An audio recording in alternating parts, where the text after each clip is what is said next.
novamente boa noite, é um prazer novamente ter todos vocês aqui e hoje nós vamos ter uma live bastante interessante aí para quem está interessado em química renovável, inovação e as tendências que estão acontecendo nessa área. Vamos estar recebendo aí o Paulo Coutinho é nosso amigo aí que trabalhamos juntos na Braskem, acho que é uma das pessoas referências, não nacionais, mas mundiais nessa área de renováveis, né? Não. Sim, e por ser modesto ainda, então acho que hoje é um grande prazer tê-los aí. Aí, se o Xavier e o Cláudio quiserem dar uma boa noite aí também, recebendo o Paulo, fiquem à vontade. O que eu posso dizer é que é um enorme prazer, meu guru, meu mestre, colega, fizemos vários périplos por universidades desse país, né? Garimpando oportunidades em biorrenováveis.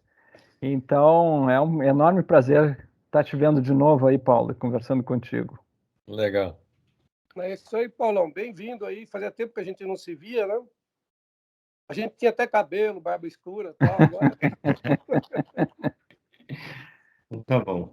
Ô, Paulo, vamos começar lá um pouquinho, né? Eu queria que você falasse, só para definir, tá? O que seria aí a química renovável? Bem sucinto, antes da gente começar. Manel, eu vou mudar um pouquinho o tema para a gente poder conversar. Vamos falar um pouquinho mais de bioeconomia.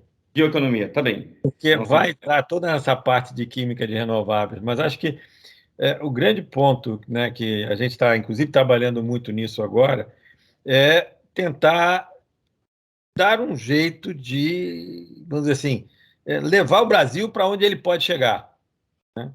Infelizmente, embora a gente seja referência em termos de bioeconomia, em função de produção de soja, produção de açúcar, produção de papel e celulose, né, a gente continua vendendo as commodities, né? E, por outro lado, também a gente não usa nada da biodiversidade brasileira. Então, só para vocês terem uma ideia, né, existe um estudo da CNI que, em cima das tecnologias que tem aí, os produtos que tem aí já hoje, né, se pegar a parte de açúcar e álcool, se pegar a soja, né, e sem você trabalhar as cadeias. Esse que eu acho que é o grande problema do Brasil, né? Não trabalha as cadeias para você sair de commodity para chegar a produtos de maior valor agregado. Tá? A CNI chegou a um levantamento que ela diz o seguinte, que seguindo do jeito que está, né, e com o crescimento que vem tendo ao longo do tempo, né, essas cadeias conhecidas vão gerar para o Brasil cerca de 53 bilhões de dólares até 2050. Né, e vão ajudar um pouquinho nessa parte de mudança climática e tal, porque nós estamos falando de maior produção vegetal, nós estamos produção de maior produção de álcool para o automobilista e tal. Só que a gente já fez um outro estudo, quer dizer, na verdade, a gente está trabalhando com o pessoal da BBI, né, que é a Associação Brasileira de Bioinovação, né? Acho que o Xavier, naquela nossa época da Braskem, Xavier, eles estavam nascendo, né, e era uma briga, né, na verdade, com relação à própria Biquim, né, que era a briga lá do Bernardo, né, que como Sim. ele saiu da Braskem, né, e a Biquim não dava bola para isso, ele resolveu fundar uma BBI, né? E a BBI hoje é bem grande, tá? A BBI hoje está muito maior do que aquela que nasceu lá atrás, com 7, 8 empresas, né? Embora empresa de peso, né? Mas hoje ela tem mais de 20 membros aí, né? E com membros bastante peso também, que hoje a GFI faz parte da BBI, né? Além da DSM, BASF, Fidal, né? Esse povo todo. Entrou um monte de gente, mais da área de celulose, da área de alimentos. Então e nós somos membros como instituto da BBI, tá? E aí a gente pegou as tecnologias que estão nascendo agora, tecnologia do tipo biogás, do tipo carne cultivada, né? E aí a gente fez uma modelagem, né, junto com o pessoal da Senergen, da COP, que trabalha com modelos para o IPCC, né? E a gente viu o seguinte, cara, que essas novas tecnologias... Às vezes o pessoal não está muito. O que é o IPCC? É o Instituto de Pesquisa Climáticas, cara. Climáticas, tá certo. Tá? Ele é que hoje regula todas essas pesquisas que são feitas no mundo com relação a mudanças climáticas. Então, né, e ele é que trabalha, né, e certifica, de uma certa forma, modelos matemáticos né, que o pessoal constrói, né, a partir de tecnologias, a partir de investimentos, consumos, uso de terra. Então, vamos dizer assim, ele consegue determinar quantos graus, né, o que você tem que fazer para poder reduzir 1,5 grau, 2 graus até 2050. Né? Essa é a ideia. Tá? E aí Então, ele ele... pegou exatamente o modelo dele e aplicou essas tecnologias todas. E, cara, você consegue, para o Brasil, aquele 53, na verdade, é mais 300 bilhões. Nós estamos falando aí de 350 bilhões de dólares, sem falar nada de biodiversidade. Ô, Paulo, a gente Só... deixa eu entender. Só para entender o modelo, a partir do momento que eu vou para o bio, que eu vou para o campo, isso é por conta de crédito de carbono que pode ser gerado? Não, ele na verdade, o que que o modelo faz? Ele vai fazer o seguinte: ele tem lá açúcar, a cana de açúcar, ela tira tanto de CO2 da atmosfera. Na hora que Ok. ela produz o álcool, ela, vamos dizer assim, dá mais tanto. Então, ela faz todo um balanço de CO2 e depois existem modelos matemáticos que pegam todos esses gases do efeito estufa e se ligam à temperatura do planeta. Tá. Tá? Então, na verdade, o que ela faz? Ela diz que você tem um estoque de CO2, vamos botar, não é CO2, é sempre gás de efeito estufa. Tá? Esse estoque de CO2 define a tua temperatura do planeta. Tá. Então, eles fazem modelos, que são modelos, na verdade, mundiais, e nesses modelos mundiais, eles colocam cenários para que você tenha uma redução de temperatura de 1,5 graus a 2. Senão, a gente vai para o espaço. Né? E Então, quando... isso ele vai colocando tecnologias que permitam que isso aconteça. Ah, entendi. E essas tecnologias estão muito relacionadas quando eu planto, que ele tem absorção, e quando eu Isso. utilizo tecnologias, por exemplo, Eu eu vou pego processar CO2 e transformo em produto químico. esse produto, e mais ainda, toda a parte de combustíveis. Tá? Ele faz todo o balanço de combustíveis que se transformam em CO2. Então, você tem um exemplo para... Todos esses estudos que estão, você aí pegar do IEA, né, do Instituto Internacional de Energia, do governo americano, todos eles são baseados em modelos do IPCC. Ah, Tá? Então, quando você vê lá aquelas curvas, se você não fizer nada, vai subir 1,5 graus, né? O que você fizer, você para poder. Então, cada curva daquela está correlacionada com o estoque de CO2, né? O estoque de gás de efeito estufa. Né? Vou botar CO2, mas é sempre gás de efeito estufa, tá? Que eles consideram tudo. Então, e esse balanço, o planeta pelo que eu estou entendendo, assim, o planeta absorve, só que a gente está gerando muito mais do que ele consegue absorver. na verdade, o que acontece? Hoje, você não tem um negócio de que ele absorve. Você transforma CO2, você transforma CO2 em alguma coisa através das plantas. Então, você vai gerar um balanço de, vamos dizer assim, demanda e consumo de CO2, de demanda e oferta de CO2. Porque aí você respira, você queima a coisa, você joga CO2 na atmosfera. Ao mesmo tempo, você tem as plantas que tiram CO2 da atmosfera. Né? Transforma em celulose, em amido e Isso. açúcar. E você tem todo esse ciclo. Então, ele consegue botar no modelo todo o ciclo de forma a ele saber exatamente qual é a quantidade de gases de efeito estufa que eu tenho ao longo do tempo. Então, E tá. aí ele correlaciona essa quantidade de gases de efeito de estufa com a temperatura do planeta. E aí, como é que fica você tinha falado assim, que a gente teria só na biodiversidade 50 bilhões. A hora que você Não, faz não, não. essa Eu análise, não estou contando biodiversidade. Né? Porque a biodiversidade ninguém tem como saber, porque ninguém sabe o que é biodiversidade brasileira. Você tem um monte de coisa de biodiversidade, mas você não sabe como aproveitar. entendi.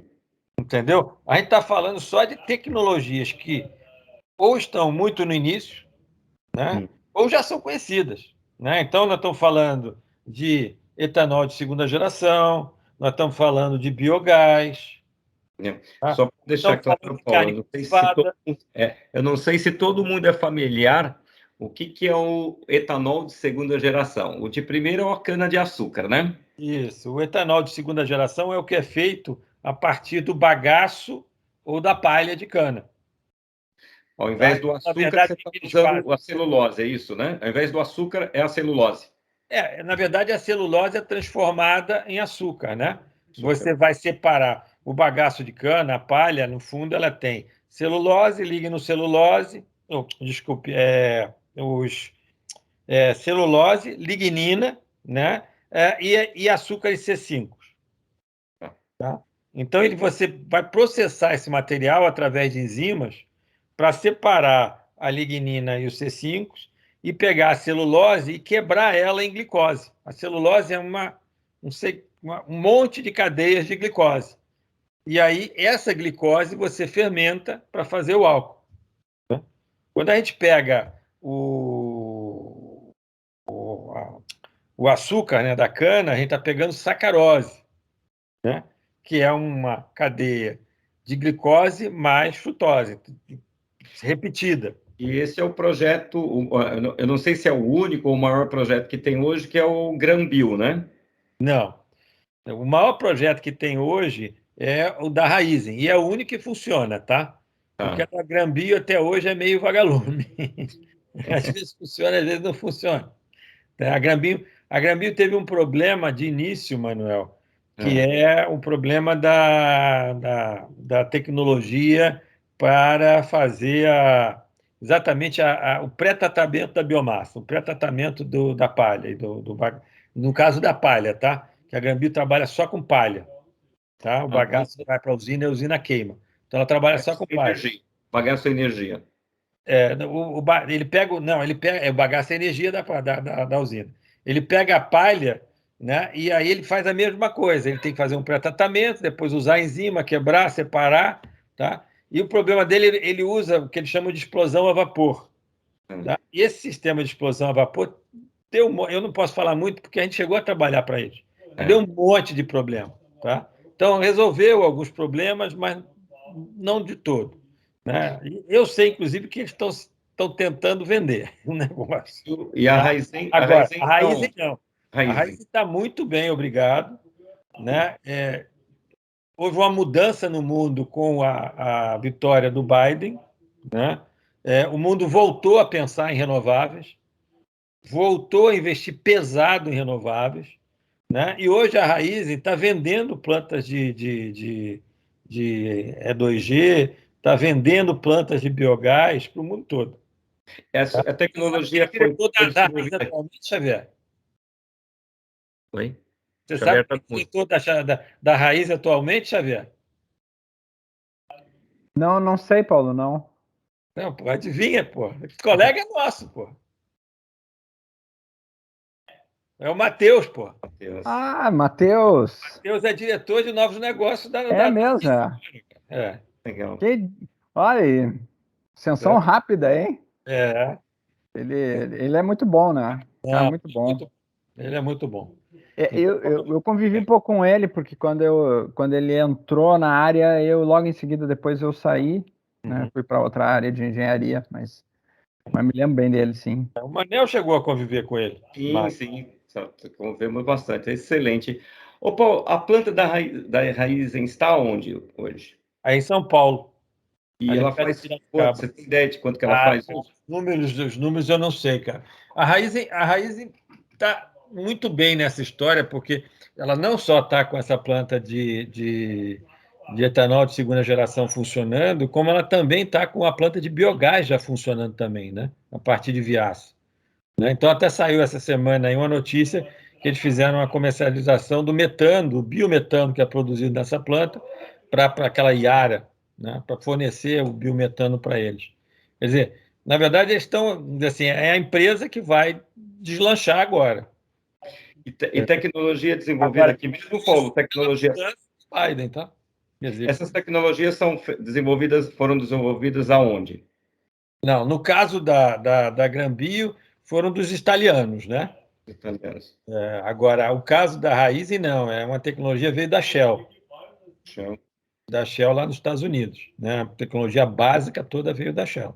Né? Porque a Shell ainda é uma das donas da Raizen, né? Ainda tem participação lá, né, no grupo. Isso é muito interessante, né? Agora, vamos dizer assim, o que eu digo para você, né? Eu não tenho todos os dados, mas com certeza esse etanol de segunda geração deles não é competitivo com o etanol de primeira. Mas o que eles fazem, eles vendem hoje, porque o mundo todo hoje compra pagando um prêmio, pelo que eu sei, assim, quase o dobro do preço do etanol normal, né? Principalmente a Califórnia. Muito Entendeu? E interessante. aí, mesmo Bom, sendo baixo, né, ele. Né? Então no caso, por exemplo, esse trabalho para a BBI é para mostrar o potencial dessas tecnologias, mas mostrar que, para que essas tecnologias vão à frente, você precisa ter algum tipo de incentivo do governo, pelo menos durante um período. É para isso que a BBI vai usar esse documento que a gente está gerando, tá? Que o Instituto está gerando, junto com o pessoal da CNEGEM, lá da COP, da UFRJ. isso. E os programas do governo, eles estão robustos o suficientes para apoiar isso daí na fase de desenvolvimento, na fase de Mané, inovação, Mané, impostos? agora você tem um novo programa, né, do que, assim, que dá um tipo de subvenção para essa parte de biocombustíveis, né? Então, está funcionando para essa parte de biocombustível. O que está se tentando agora é exatamente estender esse programa para a parte de bioprodutos. Mas, por enquanto, ele só serve a biocombustíveis. Ah, tá. Agora que vem essa parte de começar a agregar valor, que seria mais uma parte industrial. Isso. Aí, não é nem a parte industrial, é você agregar, criar as cadeias de produção. Né? Por exemplo, a nossa oleoquímica hoje é uma droga, né? Porque a gente processa muito, a gente vende a maior parte da soja que a gente produz. Né? E aí a gente extrai um pouco do óleo, mas em termos de oleoquímica, praticamente ela não existe no país. Né? Por quê? Porque é melhor você exportar a soja, né, do que você gastar, investir para vender os produtos derivados da soja. Isso é muito Entendeu? parecido com o que a Isso gente por tem, causa por exemplo. toda a parte de impostos, essas coisas todas, entendeu? Isso está muito parecido com o que a gente tem com o minério. A gente manda todo o minério para fora, ao invés de processar e transformar em aço. Agora, se a gente pegar, então, hoje, vamos Mas pegar. esse é o problema, né, Manuel? A gente Oi? está sempre só com as commodities, né? A gente não avança nas cadeias de produção para valores de maior valor agregado. Isso vale para a bioeconomia, vale para a mineração, vale para tudo. Né? E esse é o problema desse país, né? Agora, Paulo, você falou uma coisa interessante, para a gente começar a trazer um pouquinho de exemplos mais práticos aqui para a nossa conversa. Então, você estava falando da soja. A gente exporta a soja a um valor. Aí a ideia seria o quê? Converter a soja em óleo. E esse óleo agregar valor e você fazer uma exportação, mesmo a utilização de óleo. Você tem ideia de que quanto agrega de valor aí se eu começasse a. O Manel, você tem um monte de produtos da indústria de cosméticos que são feitos a partir do óleo de soja, né? Ou dos outros óleos de palma. E o Brasil praticamente não produz nada disso. A gente importa tudo isso. A indústria de cosméticos hoje é uma das grandes importadoras do país, né? E vários deles são exatamente frações e ésteres desses ácidos graxos que estão contidos no óleo de soja, no óleo de palma. E, Paulo, o que falta para a gente fazer isso daí? É tecnologia, é investimento, é programa de governo, é Eu acho que tem um Posso- pouco de investimento, mas tem muito também na parte vamos dizer assim, do custo Brasil. Hum. Tá? Qualquer coisa que você faça no Brasil, você botar uma planta industrial, você fazer um investimento, é mais caro do que você fazer lá fora. E aí, então, não vale a pena. Você acaba ficando com a commodity. E todo nosso, vamos dizer assim, nos nossos impostos, né, em cascata, é melhor para o cara importar do que o cara produzir aqui, porque o cara, quando produzir aqui, vai terminar sendo mais caro do que se ele importasse. É o que acontece com muita coisa que a gente importa aí de produtos acabados hoje, que é mais fácil trazer de fora do que você produzir aqui. Exato. Entendeu? A gente tem que quebrar isso. Né? Então, quer dizer, essa parte de cosmético talvez seja a parte assim mais cosméticos e alimentos, tá? Não vou botar só cosméticos na jogada, não, porque os alimentos também tem muita coisa de valor agregado. Cara, a gente está sentado num pote de ouro, cara, só que a gente não usa nada. É como se a gente Entendeu? produzisse. Não usa nem o que é o básico, porque as tecnologias existem, e nem usa a parte da biodiversidade, cara. Porque a biodiversidade é outra, vamos dizer assim, a quantidade de coisas que você pode fazer a partir de produtos da biodiversidade não dá nem para... Entendeu? A gente também trabalha na Amazônia, né? Eu tenho projetos na Amazônia com comunidades, tipo RECA, a gente tem projetos com o pessoal da Sunrise, da Natura, né? Então, os produtos que os caras geram, também, de novo, a gente, em vez de a gente explorar no Brasil, a gente manda para fora, cara. Me fala um pouquinho sobre esse negócio quando você fala em biodiversidade. São plantas que existem no Brasil que têm produtos químicos que... Você tem fragrâncias, você tem proteínas, né? Você tem surfactantes, você tem antioxidantes, né? Todos dentro dessas plantas que, se você extrair, né, você gera um produto de muito maior valor agregado do que simplesmente você mandar, né, a coisa básica, liofilizada, entendeu? Quer dizer, uma das coisas, assim, só para te dar um exemplo, é óleo de castanha de caju, né? Lá do Pará, do Ceará, né? Vamos dizer assim, em vez do cara pegar aquele óleo, né, e como é feito nos Estados Unidos, né, que o cara depois, vamos dizer assim, destila, depois ele faz as modificações químicas, isso vira um antioxidante que custa 10, 15 dólares o quilo, ele está vendendo óleo a menos de $1 o quilo, pô. Mas, Paulo Coutinho, posso fazer uma pergunta? Tu não Claro. acha que o grande problema de utilização da biodiversidade não é a legislação brasileira? Já melhorou muito, mas já era aqui, mas já melhorou muito. Já melhorou muito, né? Até 2002, 2003, inclusive a própria Natura foi multada, 10 milhões de reais. Astronomicamente, né? Não só ela, como outras empresas. Mas hoje mudou muito, com a nova lei mudou muito. Você consegue informar, você consegue dizer, é muito mais fácil você trabalhar com a biodiversidade. Não tem nenhum tipo até 2016, por ali, que eu estava na CDTEC, a gente tinha dificuldade. A gente era multado na universidade para usar qualquer coisa. Né? Então, era a dificuldade de conseguir licenciamento para poder utilizar esses óleos. Olha, Raquel, a universidade hoje, enquanto não estiver levando para o mercado, ela pode usar qualquer coisa, ela não vai ser multada, ela não precisa nem informar. Nós fomos multados. Mas hoje não tem. 75 mil, que para nós 75 mil é dinheiro. Mas hoje não tem mais isso. Tá? Hoje não tem mais isso. Quer dizer, facilitou muito. Não dá para dar mais essa desculpa, entendeu? Não dá para dar mais essa desculpa. Isso já mudou. E realmente coisa assim. E eu vou dar mais um exemplo para vocês assim que eu acho um absurdo no Brasil, né? Hoje a gente faz biodiesel, né, em uma quantidade razoável, né? E cada vez mais. Aí, subproduto do biodiesel, glicerina, né? A gente faz mais ou menos 500 mil toneladas de glicerina por ano hoje. 400 mil toneladas dessa glicerina vai para a China, a preço de 100, 150 dólares por tonelada, né? Certo, não é glicerina pura, né? É glicerina que tem um monte de porcaria e a pureza dela pode ir de 40 a 90. Mas a gente não aproveita, cara. Né? A China pega isso e faz epicloridrina, entendeu? Faz propanodiol, etileno glicol. Entendeu? Ela faz um monte de produtos que depois até voltam para cá. Uma margenzinha agregada. Entendeu? Isso é uma coisa que outra coisa que a gente briga muito. Eu estou conversando com um monte de empresa exatamente para trabalhar os derivados de glicerina.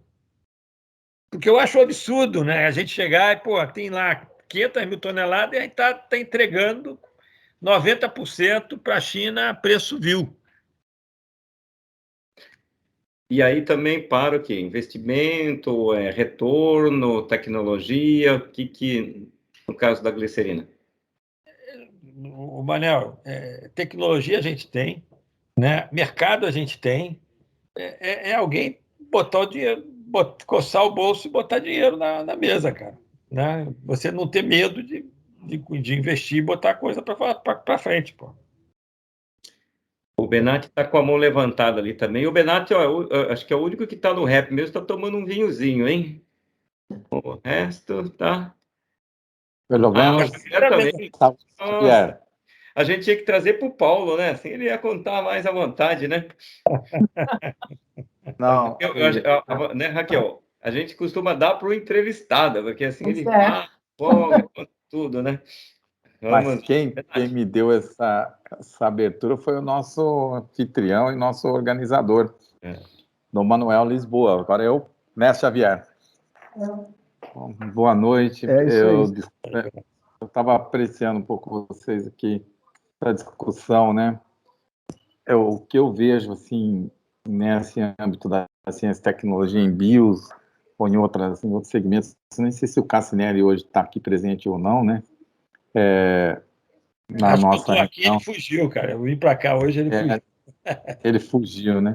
Eu vejo assim, qualquer ator que tenha uma percepção extraordinária sobre um processo, digo, transcendente sobre ele, leva uma vantagem muito grande. Por exemplo, eu acompanhei no tempo da Vale fase final do ciclo de exportação de minério e vi a história de minério para o Japão, por exemplo. O Japão pagou minério nosso com ouro extraído das minas de ferro em Carajás, que eram minas praticamente a flor da terra, né? Então você tem um sério problema de percepção da cadeia de valor. Por exemplo, a China tira centenas, eu diria centenas mesmo, porque é 93 derivados da soja. E isso é a percepção de como explorar a cadeia, porque a cadeia de BIOS, por exemplo, a gente vê o grande problema das proteínas, por exemplo, eu conheço alguns casos assim específicos.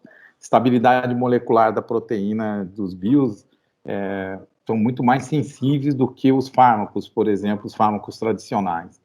Você tem problema desde curva organolética até você manter a capacidade da preservação da proteína, estado de manuseio mesmo, a parte de manejo, né? Isso é bastante complexo. Então, acho que falta estratégia. Eu estou dizendo isso porque recebi, assim, muito carinho, né? Um convite ali do pessoal do ICMBio para fazer um projeto estratégico de ligar a relação da Universidade de Pesquisa e Desenvolvimento com a indústria e esses fluxos. Mas a gente percebe que no início dos projetos científicos, eu falo porque fui pesquisador, né? Na época da fibra ótica, trabalhei bastante. É a falta do go-to-market, não existe uma visão mercadológica. Por exemplo, nos Estados Unidos, quando você fala, às vezes há um show-off, a entrega é menor, mas a capacidade de vender um projeto é, assim, uma coisa fantástica, porque eles têm um go-to-market muito forte. E aqui o pesquisador ele fica pesquisando, mas ele esquece que tem um mercado, e esquece como que é o padrão de acessibilidade desses mercados, e não existe quem oriente essa conexão, ou quem, por exemplo, fomente e facilite essa conexão, e isso cria um processo, às vezes, de continuidade de desenvolvimento. Eu fico olhando porque eu tenho uma filha que fez 3 faculdades, 3 mestrados, doutorado. Você fica pensando, estudar até quando, né? Eu pensava assim, por que essa menina... Depois, um dia, ela pegou, entrou no serviço público e lá se estabeleceu. Falou, pai, não tem jeito, é um negócio assim, e eu disse, mas não é possível, né? Eu vi estudando, eu conheço outros exemplos, né? Estava falando, o Técio Cassinelli estava aí, porque ele também tem gente na família, assim, que... porque a educação é um apreço que o sujeito tem quando ele toma essa cachaça da educação e da formação. Conhecimento é a única coisa que a mente nunca se cansa e nunca se arrepende.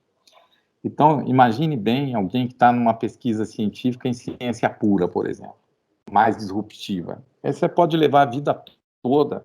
A relação espaço-tempo não existe, porque esse conhecimento, quanto mais ele for transcendente e disruptivo em relação a um status quo e realidade, mais ele exige experimentação reflexiva.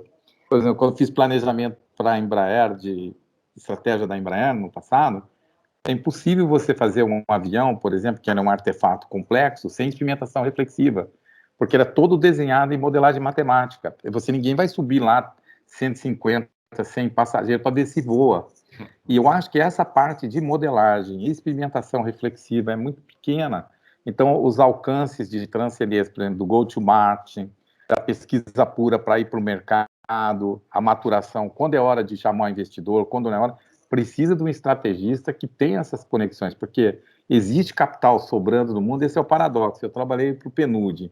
Ô, Benatti, eu só vou te pedir para a gente voltar para o assunto, que é... Mas o Manel, dizendo, ele tá colocando uma coisa importante para a economia. Deixa eu terminar, porque eu vou falar um negócio para você. Tá bem. Desculpa, Benatti, só para a gente voltar. Termina. Não vou terminar, desculpa. Pensei que estava na fase aqui. Não, termina. Não. Mas ó, vale a pena você terminar, porque eu acho que esse é um dos problemas nossos da bioeconomia. Vale a pena você terminar. Então, quando nós olhamos uma cadeia, qualquer pessoa que tiver um nível acima de percepção sobre a extensão e intensidade da cadeia captura valor. E o ponto, até Levi-Strauss, no livro dele, e outros, fala, é muito fácil trocar a matéria-prima, porque a cadeia de complexidade numa exportação de uma commodity é baixa, porque o sucedâneo fenomenológico é baixo. Agora, a cadeia de transformação, ela pode ir no tamanho da imaginação do tomador. E esse tomador, qualquer janela de percepção de valor que ele tem à frente, ele tira 50 produtos da soja, 40 de uma proteína, e isso ele precisa ter, por exemplo, uma capacidade de gente que está olhando o mercado. Por isso eu falo, na minha pobre percepção, eu peço desculpas, vocês são muito mais competentes nesse sentido, uma falta de capacidade na gente de desenhar os projetos do mercado com a perspectiva do mercado, a perspectiva do acionista, a perspectiva de cliente, a perspectiva dos próprios evolução dos próprios processos e a perspectiva de cultura e aprendizado, porque se a gente não considerar pelo menos essas 4 perspectivas, a gente tem muita dificuldade de levar um produto. Se leva uma coisa pronta e não houve participação na trilha de progressão, a mente humana desconhece o que ela não é capaz de tangenciar. Então, se você envolve 10% de uma outra parte num processo, não quer que ele compre 100% dessa ideia. Tem uma cadeia de construção de comunicação, de cooperação, de aliança, de resolução de conflitos que tem que ser construída dentro do processo de pesquisa e desenvolvimento. Acho que essa é uma falha grave que eu, como observador assim, noto. A hora que vai chegar no mercado, não é bem isso que o mercado quer, ter uma extemporaneidade, você gasta 10, 20 anos para desenvolver uma molécula e aí você nunca vai para o mercado para enfrentar a hora da verdade. Esse eu acho o problema. Desculpem o longo discurso. Você sabe que as suas colocações são sempre fantásticas. Deixa eu só colocar para você, porque esse é um ponto muito importante. Né? E é um ponto que afeta não só a bioeconomia, mas eu acho que de maneira geral. Lá fora, o cara, quando ele começa a fazer um desenvolvimento, ele olha o mercado e ele faz conta. Ele verifica se, aquela matéria-prima custa tanto, para eu poder chegar nesse produto eu vou gastar tanto, esse produto aqui eu vou poder vender, se eu quiser retornar, por tanto. O mercado aceita isso, entendeu? Esse é o grande problema, né? E isso é um troço que falta, desculpe, Raquel, na academia hoje. A academia não faz conta. Né? Quer dizer, eu já vi, vamos dizer assim, apresentações, né, em que eu cheguei na apresentação e falei para o cara, mas peraí, a matéria-prima custa isso, né? O teu produto é menor, tem valor menor do que a matéria-prima, pô. O mercado paga menos por isso do que essa tua matéria-prima. Você está destruindo o valor, pô. E o cara está gastando rios de dinheiro, tempo, né, para fazer um negócio. Olha, eu não vi só isso em academia, não, tá? Xavier, você estava com a gente ainda, com a Petrobras, não? Eu acho que já estava, não estava? Estava. Uma reunião que a gente teve no SEMPES, com o pessoal do SEMPES? Sim, que os advogados queriam nos matar? Não, eu me lembro se é essa aí, não. Mas é o seguinte, os caras apresentaram os projetos que eles estavam fazendo. E vários dos projetos que eles estavam fazendo era isso, o cara está destruindo o valor. Não. Entendeu? Eu estava nessa. Mas é bonito tecnicamente, às vezes, né, Paulo? Acho que tem uma parte assim, né? Nós temos pouco dinheiro, né, Manel? Vamos pensar o seguinte, o Brasil tem pouco dinheiro para investir nisso. Pô, e aí você está jogando fora para um negócio que não vale para nada? Mas aí não falta uma integração também das escolas, da escola de gestão, da escola de administração com as... Que problema. Está fugindo um pouco do tema, mas eu acho que é interessante. Eu acho que o grande problema que tem, né, isso até um pouquinho antes mesmo da pandemia, né, eu de vez em quando estou dando palestra lá dentro da própria UFRJ, e sempre eu gosto, quando termino, né, eu quero saber dos alunos, né, o que eles vão fazer, né, depois que eles vão sair da faculdade. Né? Eu pergunto, quem é que vai abrir um negócio? Né? Quem é que vai fazer concurso para o governo? Cara, a grande maioria levanta a mão na hora de fazer concurso para o governo. O cara quer ir para a Petrobras, ele quer ir para... Cara, o grande problema nosso, a gente não tem uma cultura empreendedora. Entendeu? Bom, aqui... Mas isso é generalizado, né? Não, generalizado aqui, né? Aqui no Brasil acaba sendo generalizado. Né? Talvez até a Europa não seja tanto, mas os Estados Unidos, essa cultura, o cara está o tempo todo querendo fazer o negócio dele, quebra, depois ele faz outro, quebra de novo, até que ele acerta. Mas ele está... Né? Nosso problema não, é outro, cara. Eu não consigo ver, entendeu? Quer dizer, a turma... Você é capaz de proteger o erro honesto, né? Você é capaz de proteger o erro honesto. Então, se você não tem o erro honesto... Acho que a Raquel quer falar alguma coisa. A Raquel levantou a mão. Não, é que você também foi falar da academia. De fato, na academia, por exemplo, principalmente há uns anos atrás, a gente aprendia a fazer as moléculas bonitinhas, no meu caso, química, a funcionar, colar, etc. Na bancada é tudo muito bonitinho, ela está colando, porque a gente nunca aprendeu a como isso funcionaria na prática. E eu acho assim, isso funciona bem se você tem a indústria perto, não só para, eu digo, a academia, buscar dinheiro na indústria, mas trabalhar em parceria, tu dá um certo ar de realidade para a pesquisa que você está desenvolvendo. E isso eu acho que é super importante. Essa é de você ver o cara lá no chão de fábrica, vendo o que funciona, o que não funciona. Não adianta funcionar na bancada. Tu precisa dessa realidade. Eu acho que isso é o que dificulta um pouco. Mas hoje em dia, na universidade, as disciplinas de empreendedorismo estão entrando pesado. Tanto é que os cursos estão sendo valorizados se você tem cursos de empreendedorismo. Então, eu acho assim, para gerações futuras, talvez eles saiam melhor preparados para isso. Na minha geração, não saiu, não. Eu tive que aprender algumas coisas na marra, mas eu acho que no futuro, talvez sim. Eu acho que vai mudando com o tempo. Mas, Paulo, deixa eu voltar para a gente voltar para a química aqui. E além da biodiversidade, Não, né, Paulo? Só um ponto. Só para fazer a ponte aqui que a Tamires colocou no chat ali algo que fala sobre isso. Tá? Ela colocou assim: esse ano o Ministério da Tecnologia lançou um projeto com o Sebrae chamado Catalisa, exatamente para financiar projetos acadêmicos. A ideia é ajudar os cientistas a serem empreendedores. Teve, por enquanto, apenas uma etapa onde foram aprovados 1.000 projetos, né? Segundo ela colocou aqui. Tamires. Obrigado, Tamires. Tamires quer levantar a mão? Quer falar, Tamires? Que eu ia até falar do teu assunto, que são as algas também, que eu ia provocar o Paulo também com relação às algas.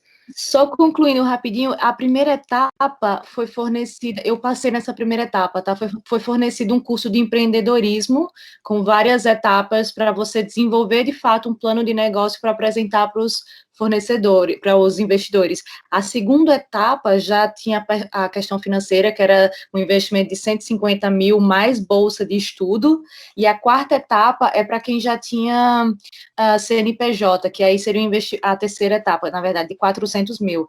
Porém, até agora, parou em junho, só teve a primeira etapa. O resto o governo não liberou mais, não. Esse é o problema nosso também hoje, né? Infelizmente. Aliás, não é hoje só, né? Eu acho que todos os governos eles começam alguma coisa e param, né?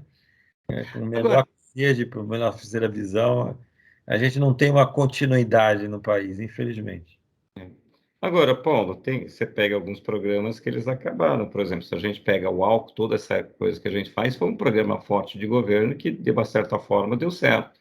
Se você pegar a agricultura como um todo, um programa da Embrapa, das grandes empresas, a gente parou com esse negócio de reforma agrária, a gente viu que as grandes fazendas que conseguiriam produzir e trazer as coisas, funcionou. A gente pega a cadeia do leite, A cadeia da proteína, que você teve uma reestruturação, e hoje o Brasil é um grande produtor de proteína, tanto em quantidade quanto em qualidade, né? Agora, não falta talvez o setor, porque às vezes a gente fica esperando o governo, como é que o setor se organiza e consegue fazer isso, né? Porque onde que ele se organizou, ele conseguiu fazer, né? Mas aí é que está, né, Manel? Ele conseguiu fazer exatamente a commodity, né? Ele parece não ter ambição de avançar nas cadeias, né?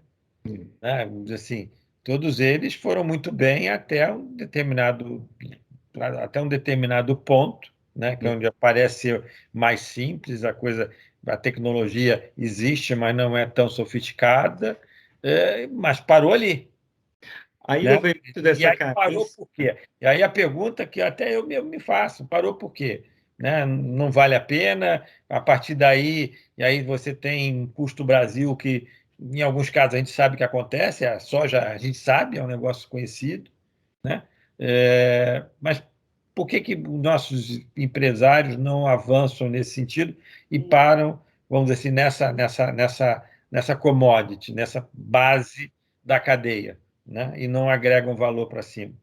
Né? Então, esse é um ponto que eu acho que a gente tem que, sabe, e não vale só para essa parte de renováveis. Né? Né? E como é que você vê a tendência? O que você acha que acontece? O que acontece com biodiversidade, com legislação, na área de pesquisa, na área de startup? Nessa área também existem startups, como em outras áreas, aparecendo e trabalhando firme para isso? Existem muitas startups, Manel. A gente trabalha com várias startups, algumas que vêm da universidade, algumas que são os caras mesmo, né? Mesmo na época, por exemplo, do Covid, ano passado, apareceram 2 startups com quem a gente trabalhou, né? Inclusive para, assim, produzir teste rápido, para produzir, vamos dizer assim, sensores, né? Para o Covid, e startups, empresas pequenas, nascentes, né? Então, isso existe, né? Eu acho que está crescendo. Mas está crescendo porque está começando a surgir dinheiro para elas. Aliás, você está com um programa interessante também, não está? Eu tô exatamente com um programa. Pode falar do seu programa aí também. Para alimentos. Né? Na verdade, eu tenho 150 mil por projeto, né, para identificar uma empresa grande e uma startup, colocar junta, e esses 150 mil seria aplicado dentro da startup, para a startup, vamos assim, terminar de desenvolver o seu produto, né, junto com o Instituto. Então, o programa está aí, né, já ele foi lançado há 2 semanas atrás, tem mais cerca de, acho que são 5 meses, né, em que a gente já várias startups se inscreveram, e as empresas grandes a gente está conversando para que elas possam fazer o matchmaking, né? A própria criação do Instituto, o Instituto que você coordena hoje, já é um avanço nessa área, né, Paulo? O Manel, eu acho que, bom, assim, todos os institutos, eu sinto que a parte dos institucionais são realmente um avanço. Se você for olhar determinados institutos, cara, você tem instituto em Santa Catarina, né, que você tem impressora 3D, você entra dentro dela, ou você tem impressora 3D para poder imprimir um pontinho, entendeu? Quer dizer, hoje, dentro do meu instituto, eu tenho todas as tecnologias, por exemplo, de sequenciamento.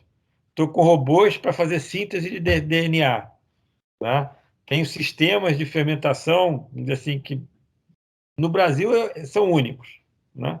Eu tenho extrusoras bicomponentes, Raquel, te convite para você visitar lá, né, toda a parte têxtil nossa, né, que eu consigo fazer fibra oca, eu consigo usar dois polímeros, eu consigo fazer assim, diversos tipos de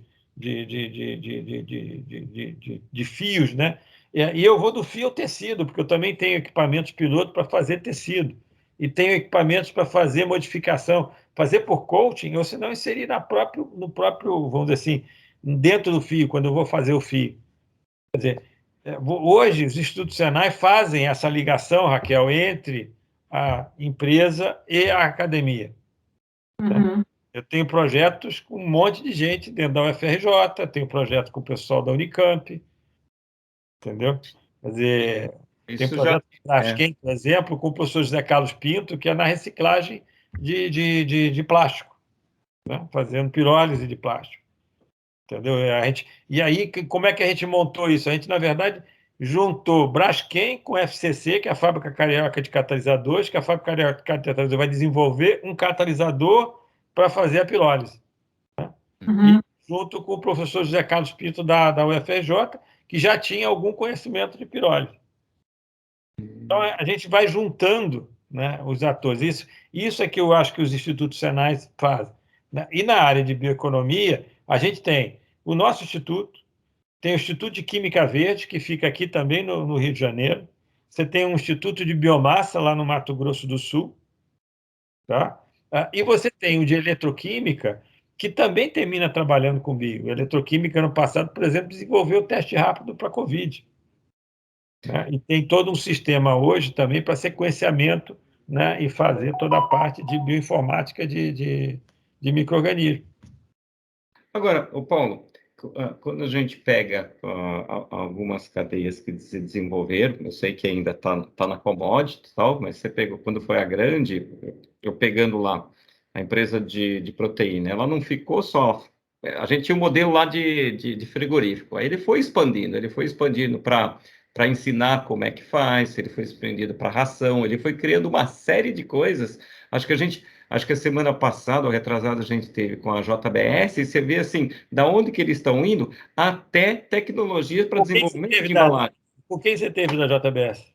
Com a Suzana. Ela esteve aqui, ela fez uma live com a gente, então você vai ver assim, ó, é ração para peixe, é geração de energia, biogás, embalagens, reciclagem de embalagem. Então, essas empresas grandes, elas conseguiram permear tudo isso.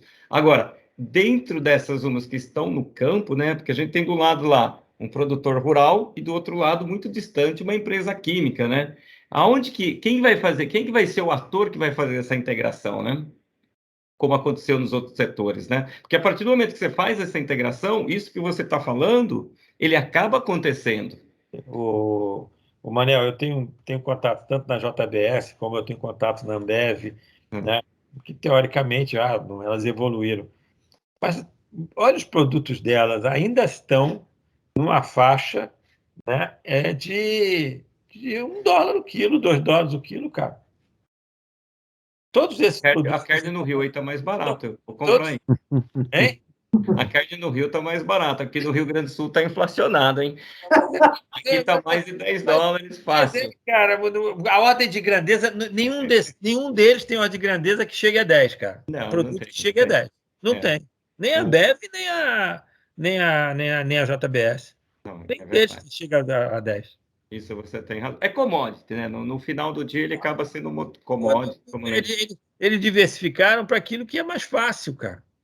Aí você não é um mercado complexo, é um mercado tranquilo. Agora, que são, se você fizer, você vende, você não vai precisar ensinar o cara a usar. Mas, por exemplo, quando você pega assim, vamos pegar algumas empresas, que você pega uma Oxiteno é uma empresa interessante. Ela tem olhado para isso? Tem olhado. Mas a Oxiteno já foi vendida, né? Você sabe, né? Foi, né? Então... não sei quanto tempo mais ela vai fazer, mas isso. Mas ela foi vendida, acabou de ser vendida. Acabou isso. Não, isso eu não sabia. Mas ela olha. Ela tinha, porque ela tem uma... Para a parte, vamos dizer assim, eu tenho muito contato com o pessoal agro dela. Né? Então, ela olha para produtos, para defensivos agrícolas, né? Para biodefensivos. Né? E aí você está falando de outra ordem de grandeza. Né? Você está falando de grandeza acima de 10. Isso. Você vai lá. Agora, talvez seja a única empresa química grande de especialidade no Brasil, né? Porque você não tem outra, né? Ela, entendeu? Faz aqui. Todas ficam nas commodities, né? E o Paulo, então, até para... Eu sei eu sei que você trabalhou uma época com algas também, né? A gente fez avaliação de algas na época da... Como é que está esse desenvolvimento? Até porque, assim, a Tamires, ela trabalha alguma coisa com alga. Eu queria que você falasse um pouquinho como é que estão a perspectiva. Meu primeiro projeto internacional, estou recebendo em euros, é exatamente uma avaliação de uma empresa holandesa, né? Estou com uma visita que vocês conhecem também. Dá uma olhadinha, vê se vocês conhecem. Ih, rapaz! Olha só! Diego, tudo bem? Tudo certo? Bem, eu tenho um baianinho aqui hoje. Como é que tá? Dá uma passeada. Olha lá, o Augusto lá. Mas eu estou com uma empresa de algas, que é holandesa, Manel. Foi o meu primeiro contrato em euro. O cara está me pagando, né? E já sinalizou que vai continuar. Vamos desenvolver. Mas o que eu estava fazendo para ele? Simplesmente, eu estava fazendo a avaliação econômica dele, né? A gente escalonou o processo dele virtualmente para fazer as contas, para verificar a economicidade. Que é o que você faz bem, que é o Aspen. Brasil para fazer. Eu faço tudo no Aspen, né? E a gente estava caracterizando a alga dele. As duas coisas que eu estou fazendo. Foi o primeiro projeto internacional. Sabe qual é o objetivo do cara? O cara é botar na África uma fazenda de água de 70 mil hectares no mar. Esse é o objetivo do cara. E não sei se você pode falar, que produto que você faz com a alga? Aí não dá para falar muito, mas vai desde... Não dele específico, né? Você pode... Desde antioxidantes até proteínas, até têxteis, né? Ele conheceu a nossa instalação têxtil e agora ele está querendo ele está discutindo colocar um projeto agora exatamente têxtil. Olha aí, Tamires, você pode entrar no... Mas, pode entrar Paulo, agora, você lembra da Mariana? Quero também, Paulo. Oi? Eu quero também entrar na parte têxtil com algas. Eu tenho um projeto assim também. Pode vir conversar com a gente que você não vai encontrar. E aí fica o convite para você visitar lá o Instituto. Você não vai encontrar lugar nenhum no Brasil que faça desenvolvimento nessa área têxtil como a gente faz, tá? Você precisa conhecer o meu projeto também. Então, aí você também vai ver. Entendeu? Pega meu e-mail aí e vamos conversar. Vou pegar sim, Manuel, depois você me passa, por favor. Agora, você quer saber outra coisa, Tamires? Vocês lembram da Mariana? A Mariana era gerente da Biquim, né? E quando eu vim para o Rio, né, ela precisou voltar para o Rio, e aí eu chamei ela para trabalhar no Instituto, né? E aí ela entrou para ser a minha responsável pela minha área de inteligência competitiva. Ela foi convidada no passado para ir para Portugal para montar uma fábrica de algas, de químicos a partir de algas, lá em Portugal, né? A empresa é uma startup também, né, que contratou ela. Ela tinha um projeto que conseguiu dinheiro como é que é o nome? Da Comunidade Europeia, né? O desenvolvimento foi feito em 10, né, institutos de pesquisa, universidades e institutos de pesquisa na Europa toda. Então, ela ficou responsável por coordenar a implantação dos resultados da pesquisa nessa planta que foi... Eles compraram um pedaço de uma planta da Solvay lá em Lisboa. Muito interessante. E ela está implantando a tecnologia lá, de algas, Tamires. Que legal. Eu não acredito em alga para fazer combustível, mas com alga você faz um monte de coisa muito interessante, tá? Eu vou te dar uma dica, tá? Tem um troço que a gente está fazendo não só com água, está fazendo com outros produtos, né? Que são os como é que a gente chama? O maior exemplo é o sulfato de condroitina. Alguém tem problema aí de junta? Junta. Eu tomo essa porcaria, entendeu? Porque o meu preço vai para o espaço. Você não paga $1 o quilo? Hein? Não, cara. Quilo. Esse troço, a caixa é R$200, cara. Lubrifica bem? Joelho lubrifica? Cara, olha, Matheus, o Xavier, eu voltei a jogar bola. Eu passei um tempo muito ruim, quase um ano sem conseguir jogar. E comecei a tomar o remédio, voltei a jogar normalmente. Agora eu estou tentando voltar de novo, né? Porque eu parei com essa droga dessa pandemia, né? Tive que parar, então estou voltando de novo. Mas, vamos dizer assim, tem um monte de coisa também que você pode tirar das algas, e dependendo da alga, tá? Então, né, a gente está com um projeto do Ministério da Saúde que tira molécula antitumor. Tá? Eu estou com um container dentro do meu estacionamento, que é a planta piloto. A gente desenhou, projetou a planta piloto, está dentro do meu estacionamento. e a ideia depois, né? E aí é um professor da universidade, o professor Mauro Pavão, a ideia dele é pegar depois o container e levar para a Ilha Grande, onde ele tem os negócios dele lá. Mas tem muita coisa também. Mas não dá para pensar em commodity, não, hein? Paulo, vocês não investem em novos projetos, não? A gente não pode, vamos dizer, a gente até faz alguma coisinha, mas se eu disser aqui que eu invisto, eu estou mal. Porque eu só posso fazer projeto com empresa, né? Tem que me pagar, então eu não posso fazer aqui. Não, mas as suas empresas, por exemplo, a das algas que vão botar 60 hectares lá na fazenda na África, não financia, não? Desenvolvimento de novos projetos? Não sei, aí teria que conversar com eles. O nome deles é o nome da empresa. Acho que o Benatti quer falar. Tem mais alguém também com a mão levantada para falar? Porque daqui a pouquinho a gente vai começar a encerrar. Benatti? Só queria dizer que tem interesse na questão têxtil com aquela planta de UTEC que a gente vendeu para a Braskem. Na minha empresa encaminhou esse caminho com a Braskem. E eu acho que a gente tem uma barreira aí para construção de tecido balístico, que na época a parte têxtil foi desenvolvida na Inglaterra, vocês conhecem melhor até que eu isso aí. O Cassinelli, que era líder de vocês aí, que fez a experiência, e agora a gente está retomando essa produção de fio de UTEC, de resina de ultra extra peso molecular, e com ideia de ir para balística, né? Porque também nasceu, a Braskem estava fazendo uma linha de cordas, né, para amarração de plataforma de petróleo, mas já a tecnologia agora teve as licenças de patente, o Take It Range, como muito diferencial que a Dyneema e a Honeywell faz no mundo. E o meu cliente, essa pessoa que comprou esse projeto da Braskem, eu estou conversando com os Estados Unidos. Estou inclusive conversando com os Estados Unidos da gente.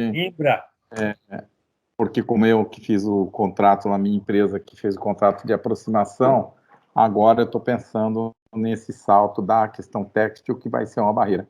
Então, eu queria esse contato, depois eu falo com o Manuel mais a miúdo disso, porque vamos precisar ultrapassar essa barreira. Você sabe que a Braskem, no Braskem Labs, lá, tinha um projeto derivado também com algas, pesquisa de álcool com a vastratina e outras áreas para astringência. Tem muita coisa. Então, essa profusão de coisas que tem fantásticas, né? Por isso que a gente diz, potência sem controle e direção não é nada, né? Mas o que a gente tem de conhecimento instrumentalizado, instituído, é isso que eu acho uma pena, porque você mata os buzzards, né?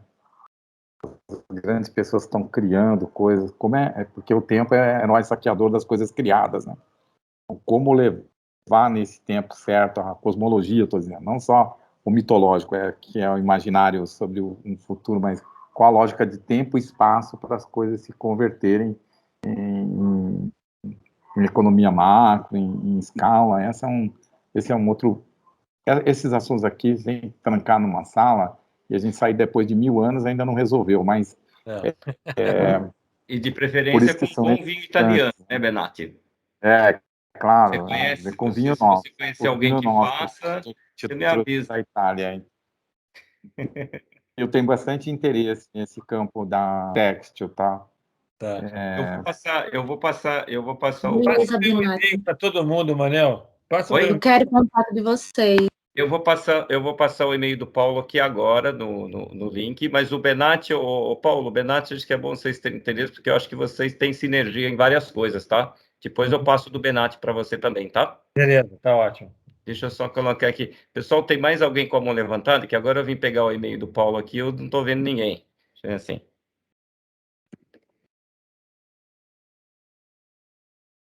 Bom, enquanto que ninguém faz a pergunta... Hoje, tudo é morito. Eu acho viu, Manuel? Eu acho essa discussão fantástica pelo seguinte, a tentação da gente cair no específico, discutir uma coisa específica, a molécula X, o Y, um projeto ele é uma forma de abstrair, porque esse nível de conteúdo que tem esse grupo, por exemplo, pelo que eu percebo, aqui é ainda para ficar numa experimentação reflexiva grande, porque quando você pega o objeto, aí todo mundo vai lá no objeto, é uma alga, isso, aquilo, mas a grande questão é que, independente da natureza dos objetos, macrosistemicamente, todos eles passam por uma trilha muito comum, fenomenologicamente falando, né? Então, é importante discutir como destravar esse...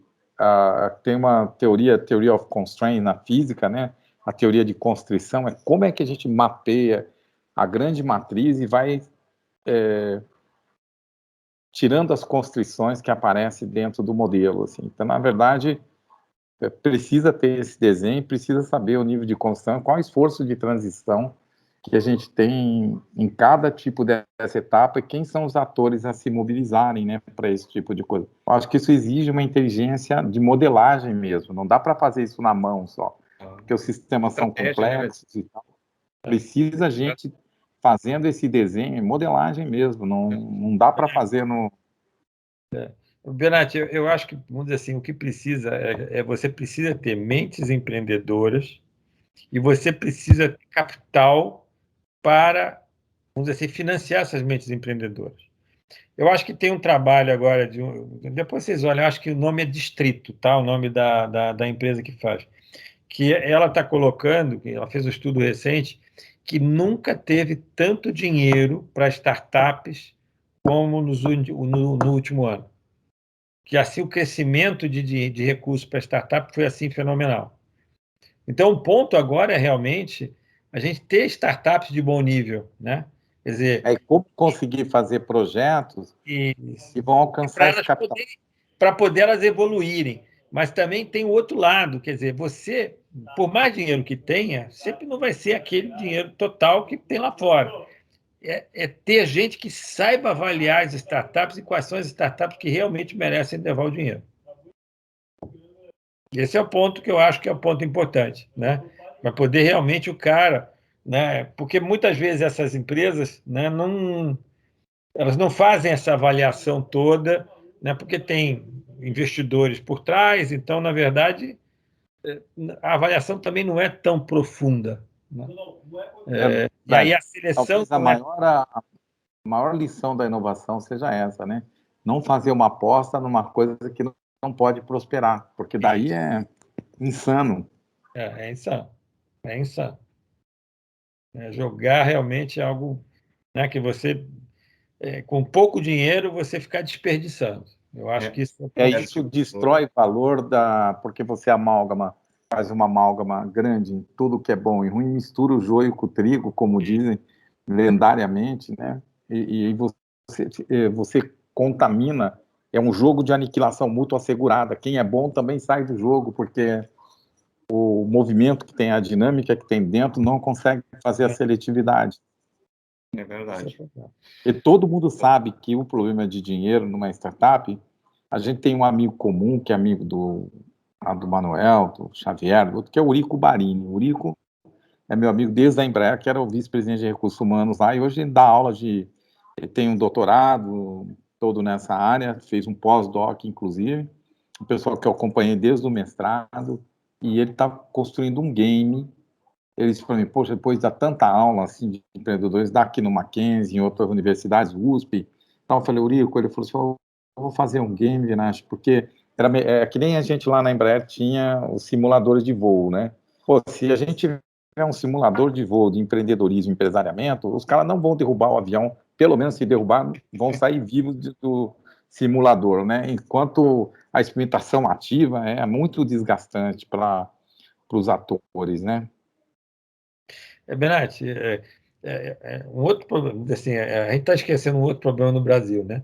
O cara lá fora, ele não tem nenhum problema se ele falir, se ele quebrar. Aqui não, né? Se o cara quebra aqui, ele fica estigmatizado mesmo, né? Olha, você sabe, Paulo, é o estigma, a primeira vez é a última chance, né? Isso é um estigma. Uma coisa, eu acho que já passou minha confidencialidade em relação a isso. Um tempo eu fiz um diagnóstico para a Braskem como se ela fosse uma entidade, uma pessoa. Por exemplo, a gente pegou arquétipos do MBTI, de outras elementos de personalidade, e traçamos também os valores da empresa e tal. E a empresa, por exemplo, quando apareceu lá umas coisas, eu falei para o presidente, que era o Zé Carlos, na época, eu falei para o Zé Carlos, essa empresa não vai ter condição de evoluir na inovação e tecnologia. Por quê? Ela não é capaz de proteger o erro honesto. Ela é capaz de abandonar uma visão por uma questão do imediatismo, uma série de questões. Quer dizer, havia um arquétipo psicológico que a gente traçava como se a persona empresarial fosse a entidade, fosse a pessoa. Os mesmos arquétipos, somos lá, MBTI, Work Level, PI, todas as questões assim de contrato psicológico se fazia. E aí, então, assim, se a empresa é incapaz de proteger o erro honesto, se ela tem uma sede de imediatismo muito grande, se ela não tem vocação a entrar na disrupção, porque ela não deixa os caras voar aqui no planejamento. Quantas vezes eu vi isso? Pô, Bernardo, os caras vão viajar aqui, você vai conduzir. Eu falei, quisera que os caras saíssem 1 milímetro do chão no nosso ciclo de planejamento, que você participou também, Xavier, diversas vezes. Esse era um problema básico. Era a crônica de uma morte anunciada. Eu vi aquilo um dia, falei assim, Cassinelli, não sei se isso aqui vai andar, sabe por quê? Lá na frente, alguém vai mudar de rumo. Aí quando a gente entrou com a visão de química fina para 2020, e aí toda a trajetória de reforçar as unidades de matéria-prima, fusões, aquisições, compra de centrais de matéria-prima, produzir matéria-prima, ou seja, de reedição da vocação, eu acho que tem um problema básico no Brasil, assim, na minha modesta opinião, da não estudo da vocação.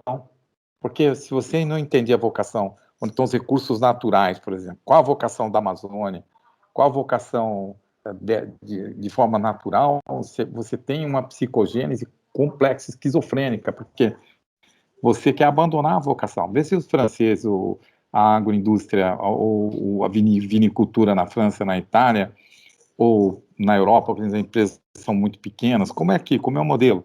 Se eles não precisassem a vocação, todo mundo queria ser bilionário. Vê a turma assim, Ribeirão Preto, se pega São Paulo e você estica o braço indo para o norte de São Paulo aí, Ribeirão, Araraquara, Ribeirão, Catanduva, não sei, vê se tem pobreza, miséria. Mas de onde que as pessoas vivem lá? Da vocação da terra, um elemento vocacional. Eu acho que isso falta muito da gente estudar a nossa própria identidade vocacional, o que nossa terra produz, que nossos recursos hídricos produzem, o que nossa agricultura é capaz de produzir sustentavelmente, quer dizer, olhar um pouco mais para dentro das vocações.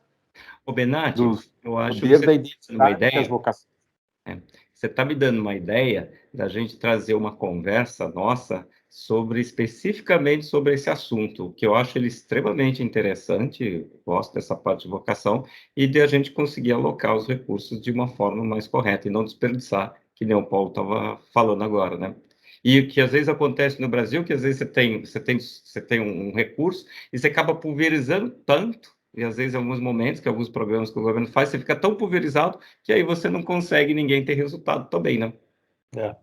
Acho que eu queria só fazer uma provocação. Quantas vezes a gente foi falar sobre algas dentro da Braskem? É um ambiente onde assim o negócio era voltado, era outro, né, core business. Se tu traz uma coisa que é muito fora daquilo, o sistema imunológico, e não é só a Braskem, de todas as empresas no Brasil, ele vai lá e derruba aquela ideia já no nascedouro, né?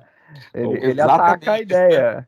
O Cassinelli, Paulo... Quantas vezes eu não vi lá, por exemplo, Portfolio Day, levava-se todos os projetos em tese, no pipeline, dentro do geral, tudo está aberto, tudo é possível, né? E a hora que ele entrava no ciclo, vamos dizer assim, no corredor polonês, sem falar nada dos poloneses, coitados, né? Nem imagino o que veio esse nome, mas as pessoas não escapavam viva das suas ideias. Então, esse era o sarcasmo que tinha, assim, dizer, você não sairá vivo aqui com a sua ideia, mas morrerá, assim, honradamente. E o pessoal da própria área, eles não matam os projetos, mas fazem funerais elegantes. Gostei dessa visão. Bom, pessoal, eu acho que a gente vai ter que encerrar daqui a pouquinho também, que a gente tinha falado para o Paulo uma hora. Não sei se o Paulo jantou, mas, Benatti, eu vou te ligar para a gente combinar essa daí, que eu achei bastante interessante. Então, a gente vai falar sobre isso, para estruturar pelo menos uma live aí, para a gente conversar sobre esse assunto.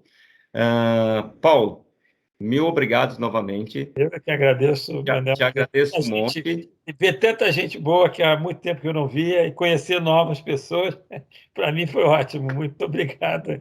Eu acho que valeu muito a pena. Obrigado a todos. Eu vou só encerrar aqui, mas se o pessoal quiser falar mais um pouquinho, fica o convite para todos vocês virem ao Rio, visitarem o Instituto.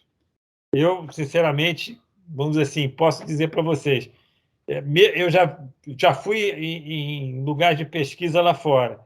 Eu acho que hoje, o que a gente tem hoje lá no Parque Tecnológico da UFRJ, lá no nosso prédio, olha, você não tem muita coisa lá fora melhor do que aquilo, não. Então, eu faço o convite para vocês irem lá, tá? Realmente... Legal. Agora que eu falei no começo, né, Paulo?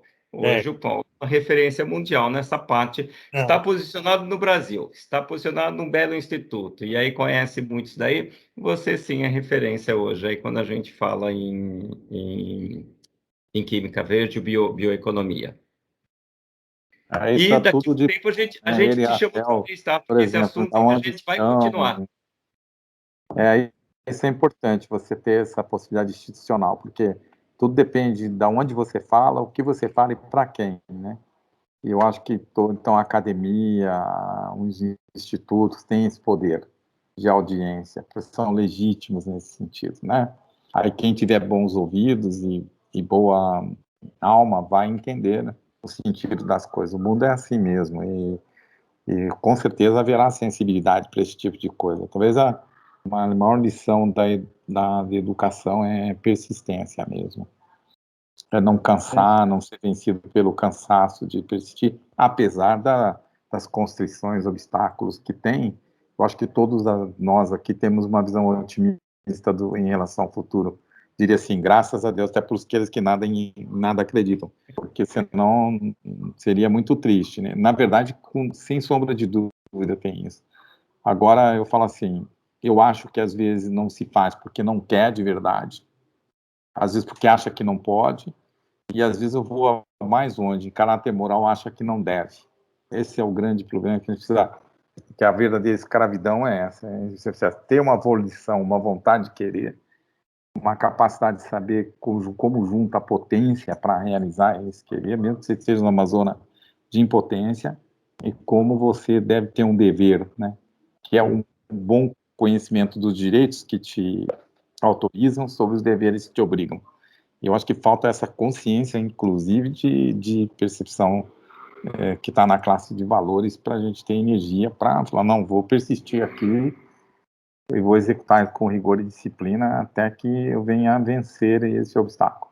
Porque nada é intransponível mesmo, mas quando a gente olha assim, parece que tudo mas se a gente se unir mesmo e cooperar, aprender a cooperar, construir união, promover cooperação, comunicação, acho que já vai avançar profundamente os contratos, né? Eu não tenho dúvida, parabéns pelo seu trabalho, assim, peguei, assim, até interferi muito, mas eu sou apaixonado pelas pessoas que, como vocês, né, são pessoas que fazem um trabalho disruptivo, não é da materialidade, até da espiritualidade dos fatos. Olha essa gente aí que vai levar o mundo... O Morita era o campeão de avaliação de moto contínuo na Braskem. Projetos de moto contínuo, não é, Morita?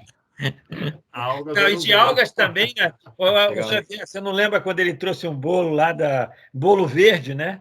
Da Lagoa Mangueira, não era? Exato. Até o VP, né? Que tinha comido. Fez a gente provar o bolo dos caras lá, cara, de alga. Era ruim o negócio. Pessoal, vamos lá. Eu vou precisar encerrar mesmo, ó. Muito obrigado. Benatti, obrigado. Obrigado, Raquel, Cláudio, Morita, Tamires, quem mais que não colocou? Eduardo, Vanessa, todos vocês aí, Antônio.